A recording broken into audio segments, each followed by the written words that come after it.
Americans have a very negative opinion of health insurance companies. The recent killing of United Healthcare's CEO has really brought this into focus. A poll found that 41% of young people thought the killing was acceptable. This is unique to America because most other developed countries don't have for-profit health insurance like the US does. To better understand this situation, we're going to take a look at a few details of the health insurance industry. The widespread anger towards health insurance companies comes from how people feel they are being taken advantage of for the sake of these companies' profits. Frequent and unreasonable denials of coverage are a big part of this. In the aftermath of the shooting, many people have been talking about their experiences being denied coverage. One person described how their 12-year-old child had their claim denied for an overnight stay in a hospital after they had received heart surgery. The insurer said that this was not medically necessary. Another person who was treated for cancer and was in remission was prescribed an essential medication that they needed to prevent their cancer from coming back. They were denied coverage for this medication despite multiple doctors saying that it was necessary. They had to go through a series of repeated appeals to finally get their insurer to cover this life-saving medication. Many people have stories like this where they or their family members were denied the basic care that they needed. These are people who have paid for insurance but were denied coverage when they needed it. These denials are on top of the very high prices that people pay on their monthly premiums and their high deductibles, both of which have increased significantly in recent years. They are also happening amid the backdrop of health insurance companies making billions of dollars in profits and their CEOs being paid tens of millions of dollars. For health insurance companies, denying people care is a fundamental part of their business model. This is the main mechanism they have to increase their profits. One of their primary focuses is finding new methods and justifications for denying people's claims. Recently, the insurer Anthem Blue Cross Blue Shield tried to put forward a new policy around coverage for anesthesia. They wanted to put a cap on how long they would have to pay for anesthesia and deny coverage beyond that. The most obvious problem with this is that it would put pressure on surgeons to rush their surgeries. This proposal sparked a lot of public outrage, and they have since backed away from it. In another case, several companies were found to be denying care to elderly patients. An investigation by a Senate committee found that health insurers, including Humana, CVS, and United Healthcare, were intentionally limiting coverage for rehab services for elderly patients following hospital stays. Some patients were only being covered for half the amount of time needed for recovery. United Healthcare's denial rate for this type of care rose from around 10% in 2020 to 22% in 2022. They were specifically targeting this type of care because it was expensive and they didn't want to have to pay for it. Probably the biggest and newest way that health insurance companies have been looking to expand their denial of claims is through the use of AI. Health insurers are required to have a doctor review patients' cases before they deny their claims. Companies like United Healthcare and Cigna have built systems that allow them to quickly and automatically review claims. Using these systems, doctors are able to deny claims in bulk without even looking at patients' files. Some insurers have also turned to outsourcing many of their denials.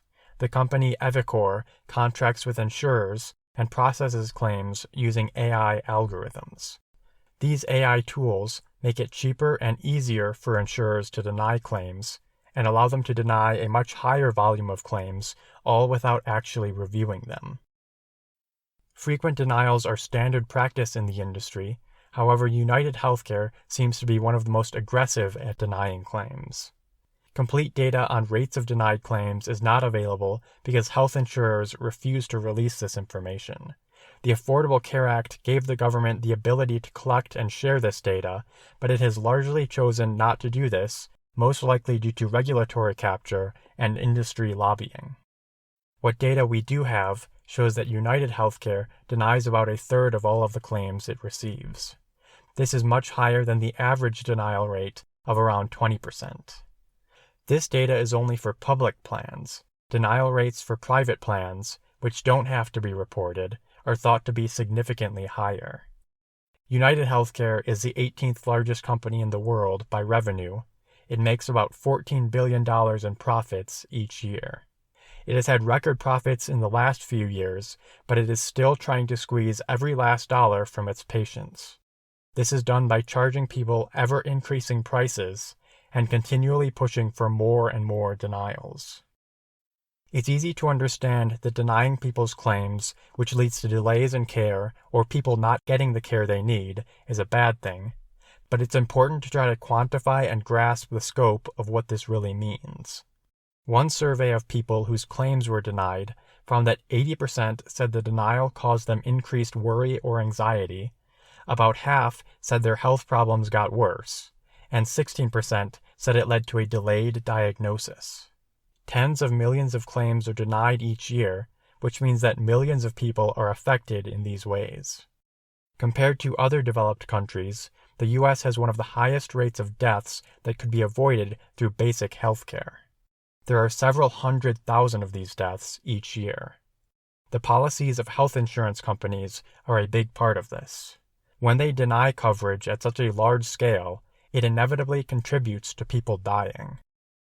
Claim denials lead to people not getting the care they need or having their care delayed. It can also cause people to not get further tests or treatments out of concern that they will again be denied coverage. Early interventions are an essential part of effective healthcare because many problems are much easier to treat when they are detected early and become much more serious or even fatal the longer they go untreated. Health insurers, by creating delays in people's healthcare or making people wait until their health issues become emergencies before they will cover them, cause unnecessary deaths. In addition, many people with insurance avoid doctor's visits and skip important tests because of the high deductibles and out-of-pocket costs they are forced to pay. Health insurers are always driving up the cost of insurance for the sake of their profits, which continually makes this problem worse. This also affects the many people who don't have insurance. By charging these exploitative prices, these companies make health insurance unaffordable for millions of people. They are forced to live without health insurance, and as a result, they go without basic health care, which contributes to many more unnecessary deaths. Estimates suggest that around 25,000 to 50,000 people die every year in the U.S. due to lack of health insurance. Health insurers also burden the healthcare system, making it more expensive and less effective through their heavy regulations and paperwork requirements. Hospitals often spend as much as 40% of their budgets on administrative costs, and much of this goes towards billing insurers and negotiating with them over payments. Doctors are also forced to spend excessive amounts of their time working with insurers. These problems make it so that the healthcare system is less efficient and less healthcare is able to be accessed by patients. All of these issues contribute to millions of people getting less healthcare than they should, which leads to thousands of deaths each year. Another important aspect to consider is the mental harm that these companies cause. People face serious stress from having their claims denied, which adds to the stress of any health issues they are facing. This alone can make people's health problems worse or make it harder for them to recover. In addition, delays and lack of healthcare lead to people experiencing longer and worse pain. Chronic pain is associated with higher rates of suicide. Many people also face serious financial difficulties due to medical expenses, and medical debt is the leading cause of bankruptcy in the U.S. High deductibles and unpaid claims are a big part of this. Bankruptcy and debt are also associated with increased risk of suicide. Taking all of these factors into account, it would not be an overstatement to say that tens of thousands of people die every year because of the business practices of health insurance companies. In the wake of the United Healthcare CEO's killing, many political and media figures have talked about how people are angry or upset about being denied coverage. This is a serious misunderstanding of the problem. It is not that people are upset, it's that they are dying. The shooting of the CEO didn't come out of nowhere. Over the summer, there were protests at United Healthcare's headquarters. People were angry about being denied care and were demanding the company change its denial policies and stop exploiting patients. There had also been threats made against the CEO prior to the shooting. Anger has been building for a long time, but has mostly been ignored by politicians and the media. The problem is not just that the system is broken, but that the companies that benefit from this actively work to prevent any reforms that could fix these problems. Each year, hundreds of millions of dollars are spent on lobbying by the healthcare sector. Healthcare PACs also give tens of millions of dollars in contributions to federal candidates. By lobbying and effectively bribing politicians, health insurance and other healthcare companies are able to prevent any changes or reforms. This is why the system has continued to be broken for decades, and no major reforms have been able to be passed. While most other developed countries have largely removed profit and greed from decision-making around key healthcare questions, the U.S. still struggles with this problem, mostly because of the powerful political influence of the for-profit healthcare industry. As a result, tens of thousands of people continue to die needlessly every year.